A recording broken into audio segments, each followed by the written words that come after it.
What's up, YouTube? Finally got the FCI done. Actually, I did last night, but kind of want to show you guys what I did and what I had to do to get this bastard to fit. Anyways, pretty clean. We got it cleaned up there to get all the hoses right. There is a factory skirt that's supposed to go around that. I just cut out the battery tray portion of it just to, kind of keep that on there. Or the battery hold down. I had to bend the hold down and actually move it over and then rebend it over here. It's kind of tight, and then grind off that tab where the metal kind of rolls up. You can see just taking a battery box on and off. It was touching. So yeah, it came out good. We had to cut or re-drill this one, slot it over, because I don't know if it's the subframe or what, but box wouldn't let me go over any further to get both holes to line up. But got that done. I got the box in. Oh, turned out bitchin'. Stuck the factory rubber boot for the map sensor.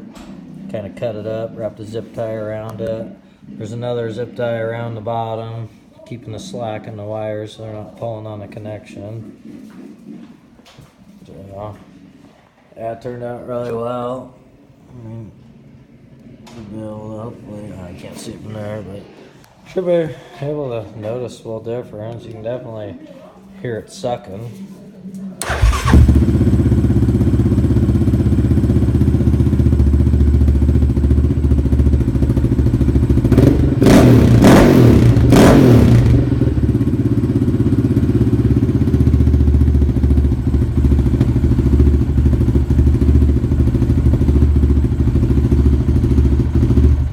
It turned out well. I think it's a little rich on the bottom, a little bit lean on the top end, so we're gonna have to get in here.